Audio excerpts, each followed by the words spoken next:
Bandera roja, red flag. Ese hombre era una red flag andando totalmente. Una historia anónima de una de las seguidoras de aquí de este canal y nos dice lo siguiente. Soy una mujer de 56 años, arquitecta de profesión. Por cuestiones familiares nunca ejercí mi carrera, pero me dediqué a cosas muy relacionadas con ella. Soy la única mujer de 4 hermanos. Al enfermar mis 2 padres casi al mismo tiempo, me dediqué a cuidarlos y mi vida sentimental la fui dejando a un lado. A pesar de eso, nunca me he arrepentido, ya que mis padres me dieron todo el amor, cariño y educación en las mejores escuelas. Al morir ellos, con pocos días de diferencia, me quedé sola. Mis 2 hermanos mayores ya se habían casado. Solo me quedaba el menor, que aunque no se había casado, compró su departamento y se independizó.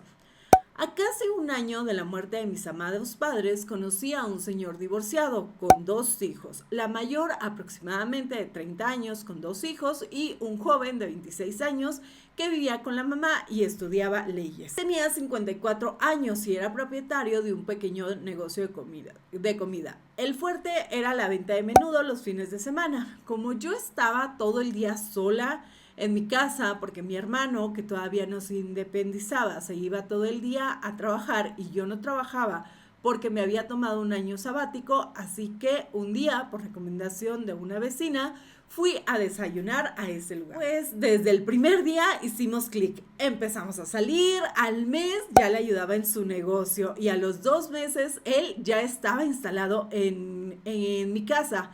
Quiero aclarar que la casa en realidad no era mía, era de uno de mis hermanos que nos la había prestado porque era de un solo piso y la de mis padres era de 2 pisos y era peligroso para ellos subir y bajar escaleras. ¿Qué puede salir mal? ¿Qué creen que podía salir mal con esta historia cuando al mes ya ella le estaba ayudando y a los 2 meses, él ya estaba en su casa? ¡Ay, no! ¡Ay, no! De inmediato conocí a sus hijos, los cuales desde la primera vez me hicieron mala cara. Y a pesar de que siempre me porté con ellos, con educación, mucha generosidad, pero nunca me los logré ganar. Desde un principio le dije a él que el negocio tenía que prosperar y así nos lo propusimos. No es por nada, pero cocinó delicioso. El restaurante empezó a subir en ventas y empezamos a ganar muy buena fama, a tal grado que ya dábamos ficha para entrar y a los 6 meses pudimos comprar un carro. O sea, les fue bastante bien. Y luego nos dice, pero algo no estaba bien. Ay, no, ¿qué podía salir mal? ¿Qué podía salir mal? Él se hacía cargo de lo administrativo del negocio y a mí me daba alrededor de 350 pesos semanales. Y con eso yo tenía que tener de todo lo que se ocupaba en la casa. La comida no, porque la teníamos en el restaurante. Pero si me enfermaba o quería comprar ropa, zapatos o algún gusto, me lo tenía que pagar yo con mi dinero. Él no me daba nada extra. Cabe aclarar que él no pagaba renta porque vivía en la casa de su hermano. Él no me daba nada extra. Tenía actitudes muy raras. Por ejemplo, me decía unas mentiras que al principio sí le creí, pero con el tiempo y atando cabos me di cuenta que me engañaba. Y muy fácil caía. Un día mi hermano nos pidió la casa y tuvimos que buscar un departamento chico. La señora que nos lo rentaba me dijo claramente, se lo rento a usted y con usted me voy a entender. Ese señor no me cayó nada bien por misógino. Y cuando se lo dije a él se molestó y me dijo, entonces paga tú. O sea, como si nada más ella viviera. ¡Ay, no! Y así durante 1 año y medio aproximadamente me hice cargo de la renta, la luz, el internet, el cable y él solo lo de la comida. Para ese tiempo ya me había subido el sueldo, 850 pesos semanales. Después de mucho insistir, y ustedes se preguntarán, ¿cómo le hacía así? Es la pregunta del millón. ¿Cómo le hacía esta mujer para pagar todo? Pues mis padres nos habían dejado locales en renta y con mi parte solventaba estos gastos. O sea, ay no, amiga, date cuenta, o sea, date cuenta, de verdad, abre los ojos. Nos sigue contando. Así un día tuvimos que cambiar de local y encontramos uno por el rumbo mucho más grande pero más caro, el cual necesitaba muchas adecuaciones, así que también en eso le di apoyo económico. Ese local tenía depa arriba y ahí nos cambiamos. Como ya nos iba muy bien, pensé que yo ya no iba a pagar nada, que con las ganancias del negocio iba a proceder. Pero no fue así, me pidió la mitad de lo que costaba la renta del depa. O sea, bueno, ya al menos pagaba su mitad, al menos. Pero ahí nos fue mucho mejor. Había filas para desayunar, pero él seguía con el mismo cuento. No hay ganancias. En ese año me enfermé. Me detectaron diabetes y con decirles que traía 586 de azúcar. O sea, aparte de trabajar prácticamente gratis, estar con este hombre que, ay, les diré, ¿verdad? Se descuidó en su salud porque, pues, por trabajar tanto y estar en la cocina, pues, básicamente descuidó su salud, ¿no? Estuve toda la tarde en el hospital y a las 3 a.m. salí para dormir 3 horas y a las 7 de la mañana estar en el local lista para trabajar, porque como él me decía, no podemos darnos el lujo de descansar, y menos tú que llevas el peso de la cocina, ¿cómo crees? No. Pero nos hace una aclaración, eso sí, cuando él se enfermaba, descansaba hasta una semana porque él no tenía el peso de la cocina, ¿no? La relación con sus hijos era mala. Iban a comer algunos domingos, pero solo para sacarle dinero. Nunca, ni por equivocación, cuando iban se acomodían a ayudar. Bandera roja, red flag. Ese hombre era una red flag andando totalmente. He de decirles que él tenía varios hermanos, hermanas, sobrinas y desde un principio me las gané a todos. Me los gané a todos con detalles porque desde niña fui muy amorosa y detallista con quien me rodea. Un día le pedí si me compraba, no recuerdo si algo de ropa o algo, y me dijo definitivamente que no había dinero.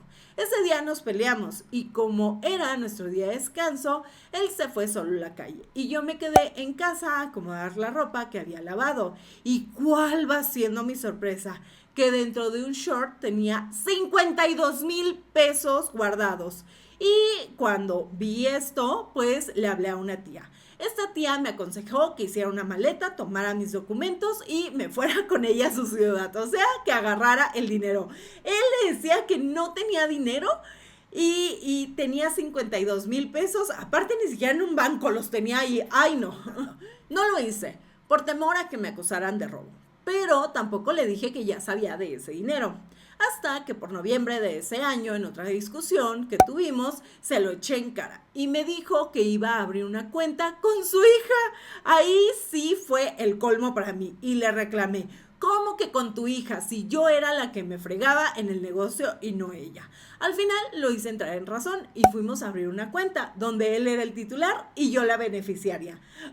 Dense cuenta, no era la cotitular, era la beneficiaria. O sea, si algo le pasaba a él, ella podía recibir el dinero, pero ella no podía disponer de ese dinero. Ay, no, ¿qué les digo? Amiga, date cuenta, abre los ojos. Pero la vida nos tenía otras sorpresas. Ese día trabajamos normal y por la tarde, al estar descansando, le dije que dejara el celular y comiéramos. Él empezó a enfermar y a raíz de esto, muy pocas veces teníamos intimidad. Y esos ratos libres, él los ocupaba viendo YouTube y yo a arreglar la casa, estudiar. Y en ese tiempo estudiaba la licenciatura en homeopatía y me gusta hacer manualidades. A pesar de todo lo comprendía y sabía que cuando venían sus achaques no tenía ganas de nada. Ese día al decirle vamos a comer, se levantó furioso. Sacó una maleta y empezó a meter toda mi ropa y me empezó a gritar, te me vas ahorita mismo, ya me tienes harto y no quiero seguir contigo. A esto le dije que sí me iba, pero que me diera unos días porque tenía que buscar a dónde irme y además ya estaba anocheciendo. Y me dio un plazo hasta el jueves 31 de diciembre. Esto, según yo, fue en el 2019 porque estamos en el mismo año.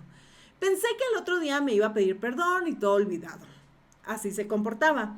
Pero no, al contrario, me dijo que le urgía que me fuera. Así que contraté una mudanza, hablé con mi hermano soltero y el jueves 31 de diciembre a mediodía partí del lugar donde creí que a pesar de todo era mi hogar. Después de esto le pedí que me indemnizara por los 6 años que había trabajado con él y me regresara lo que había invertido. Y me dijo que no tenía dinero y solo me dio 5,000 pesos. Y luego, al recuperar la inversión, me pagaba lo demás. Me llevé todo lo que era mío, porque he de decirles que cuando él llegó a mi vida, no tenía ni cama. Así, con mi vida destrozada, me fui. Sin dinero, sin ilusiones y con una profunda tristeza que me llevó a la depresión. Ese año, me imagino que para esto ya era a principios del 2020, empecé el año sin saber qué hacer, con una profunda depresión, que no comía, no dormía, no me tomaba mis medicinas para la diabetes. Buscaba trabajo y no encontraba, a pesar de la experiencia que tenía. Quise buscar apoyo legal en el DIF del municipio para hacer válido mi unión libre, pero el licenciado que me atendió me dijo que yo estaba perdida, ya que él iba a alegar que yo solo era una empleada y que yo tenía que correr con todos los gastos del juicio, y para ese tiempo se nos complicó lo de las rentas y ya teníamos desocupados los locales, así es de que no recibía dinero alguno. Y fui a conciliación y ahí también me desmotivaron, porque no tenía los recibos de nómina. Aprender que siempre tenemos que tener recibos de nómina o algo que demuestre que hemos estado trabajando en ese tipo de trabajos, y sobre todo cuando son trabajos tan informales. Pedí ayuda con las empleadas que había tenido en el restaurante, a todas las había comprado. De hecho, hasta los vecinos que nos conocían les había pagado para que no sirvieran de testigos. O sea, todo mal, todo mal. Con todo en contra conseguí trabajo en un pequeño restaurante como encargada. Y todo iba bien, hasta que un día me hice una herida en un callo en la planta del pie derecho. Con el poco dinero que ganaba, fui al doctor y me dio un antibiótico y medicina. Entonces dejé de trabajar y no sé quién, pero él se enteró y fue a buscarme. Me ofreció que regresara a su casa para él cuidarme. ¡Ay, no! Y con la inconformidad de mi hermano me fui, ya que él trabajaba todo el día y no podía cuidarme. Estuve 4 meses con él. En los 2 primeros me cuidó muy bien, pero al tercero me dijo que ya necesitaba trabajar porque estaba gastando mucho en mi dieta. Así que, como ya me sentía mejor, conseguí trabajo, pero iba lejos de casa. Así que él me dijo que si le daba para la gasolina, él me llevaba y me traía.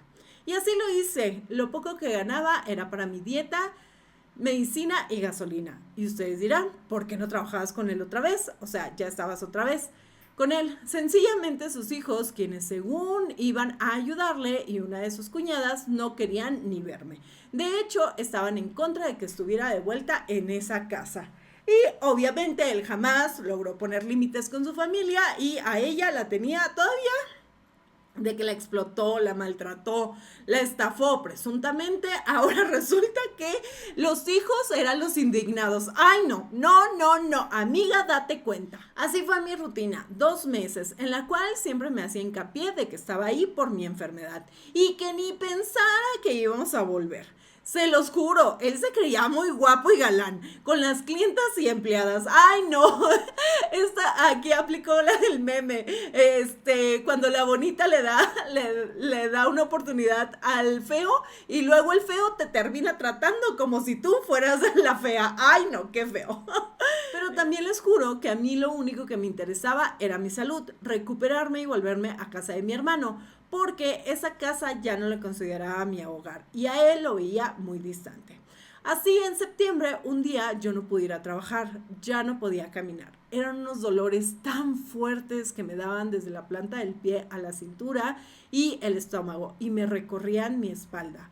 Así que un día le pedí que me llevara al hospital y hablé con uno de mis hermanos, y él me dijo, vete al hospital de gobierno, porque claro, no tenía dinero ni seguridad social. Llegué al hospital y no quiso firmar como responsable. Ese día me empezaron a hacer estudios, y el internista y el angiólogo llegaron a la conclusión que había que amputar las 2 piernas. Ay, no, de verdad me da escalofríos. La situación la tomé de la mejor manera posible, ya que a pesar de todo lo que he vivido, amo mucho mi vida. Y acepté la amputación con tanta entereza que mi familia no puede entender cómo lo hice para aceptarlo. Solo sé que Dios en su inmenso amor me dio esas fuerzas. Ay, no, de verdad, esta parte es como lo que más me conmovió de esta historia. Así pues, de días de sufrimiento en el hospital, casi un mes salí de ahí dispuesta a seguir dando la batalla en la vida. Este señor, por supuesto, que se deslindó de toda responsabilidad. Gracias a Dios me encontré en mi camino ángeles maravillosos que me apoyaron en todas las formas posibles y el mayor de ellos es mi hermano. El más joven de la casa se echó a cuestas el cuidar y ver por mí. De mi expareja no supe muchas cosas mientras estuve en el hospital, pero un día llegó a cobrarme 1,500 pesos de un estudio que había pagado y les dije, ¿sabes qué? Cóbraselo a mi hermano, a mis hermanos o a mis tíos. Por supuesto, no les cobró. Él bien sabía que con ellos, que a ellos no le iban a cobrar. Muy caro todo lo que me había hecho a mí. Llegó el 2022 y como en marzo se volvió a acercar a mí. Para este tiempo ya se habían sanado mis heridas, tanto físicas como emocionales. Ya tenía trabajo y tenía mucho por hacer. Le permití que me visitara, que sus ratos libres los pasara conmigo, porque veía en su mirada mucha soledad y tristeza. Salíamos a pasear y a comer, me ayudaba llevándome a comprar cosas para mis manualidades. Me decía que el restaurante le iba mal, porque desde que yo me había ido, muchos clientes dejaron de ir y el negocio se le vino abajo. Sus hijos, quienes habían prometido apoyarlo, no lo hicieron y se veía harto y cansado. Además de sus enfermedades, seguían y cada vez estaban peor. Lo escuchaba y lo único que le decía, así lo quisiste, fue tu decisión. Aún así le aconsejaba que todo el dinero que tenía acumulado en el banco lo usara para ir a un buen especialista y que en verdad vieran qué enfermedad tenía. Casi todo el 2022 seguíamos viéndonos, pero me seguía haciendo jugadas. Por ejemplo, el día de mi cumpleaños, casi a finales de octubre, me prometió ir por mí y llevarme a pasear y a comer, pero me dejó plantada. Prefirió ir a ver un entrenamiento del Checo Pérez con sus hijos y sus nietos. Y la verdad, ya a ese punto no me sorprendió, ni me dolió, simplemente lo dejé pasar. Pero el karma llegó ese año. Nadie le festejó su cumpleaños. A sus hijos no parecía importarles. Se llegó la Navidad y nos pidió a mi hermano y a mí pasar esas fechas con nosotros. Y así fue, se unió a nuestra familia y esos días lo vi feliz. Se llegó el 2023 y en marzo él ya estaba desesperado porque el negocio iba de mal en peor, no levantaba. Y un día me comentó que pasando Semana Santa lo iba a quitar. Y con el dinero que le dieran de traspaso me iba a dar lo que me correspondía. Al preguntarle a qué se iba a dedicar, me dijo que iba a ser chofer y se iba a ir a vivir conmigo, a lo cual le dije no, que podía seguir visitándome, pero juntos ya no más. Ay, amiga, ¿te diste cuenta por fin? Ay, Dios. En esos días lo veía más acabado y delgado. Siempre fue esbelto, pero esos días se veía más flaco. A pesar de mis consejos, iba a médicos generales, hasta que le conseguí una cita con un especialista, pero no fue. Un día, uno de sus amigos lo llevó con un brujo, que según le dijo que yo lo tenía embrujado. Otro día con una mujer que le prometió curarlo con imanes y cuarzos y el famoso péndulo. O sea, todavía, es lo que les digo, todavía de que al final la maltrató y le hizo todo esto, ahora resulta que ya lo tenía embrujado. Ay, no. Así el día 2 de abril, creo que fue Viernes Santo, vino a mi casa a comer, pero ya se veía muy mal. Ese día se fue al hospital público, pero lo atendieron hasta el sábado por la noche y solo le dijeron que era gastritis. A la siguiente semana le pedí que se hiciera estudios de orina, de sangre y que se los iba a mandar a un amigo internista en la Ciudad de México para que nos diera su opinión. Así lo hizo. ¿Y cuál va siendo la sorpresa? El diagnóstico fue una falla renal ya muy acelerada y ocupaba de inmediato hemodiálisis. Ahí empezó su peregrinar. Al principio fue la negación. Decía que mi amigo estaba loco. Sus hijos decían lo mismo, hasta que una semana después lo empezó a aceptar. Y fue con 2 internistas y le dijeron lo mismo. Y decidió no hacerse diálisis y seguir con una dieta muy estricta y medicamentos, lo cual obviamente no le funcionó porque vivía sola y ni su hija, ni sus ex amigos, ni nadie de la familia lo apoyó. Se quedó solo. A finales de abril no le quedó otra que ir al hospital civil, aunque lo ingresaron de urgencia. Ese día me habló y se despidió. Me dijo que me iba a estar avisando cómo iban las cosas para que no me preocupara. Recuerdo sus palabras: acabé solo, enfermo y arrimado, porque los días previos a ir al hospital se lo llevaron al departamento de su ex y de su hijo. Ese mismo día me habló unas horas antes una de sus sobrinas, que habló para insultarme y decirme que su tío estaba así por mi culpa porque yo lo enfermé y lo tenía embrujado. Es que así no se puede, es que así no se puede. Ay, Dios, pero bueno, que habían hecho un consejo familiar y a esa conclusión habían llegado. En esa llamada, él y yo nos prometimos que él iba a luchar para salir adelante y yo iba a apoyarlo en lo que pudiera. Aunque sinceramente era muy poco lo que podía hacer debido a mi discapacidad. Claro, o sea, ay, no. El día que lo internaron me mandó un mensaje donde me decía que ya lo estaban atendiendo. De ahí en más, su celular estuvo apagado y ya no supe de él en varios días. Así pasaron unos días sin saber nada de él, hasta que un domingo recibí llamadas de otro número, pero era él. Hablamos y me pidió que lo ayudara. Era urgente donadores de sangre y plaquetas. Él sabía que su familia no se había movido mucho para conseguirlas. Y yo, a pesar de mi discapacidad, me movía y conseguí lo que me proponía.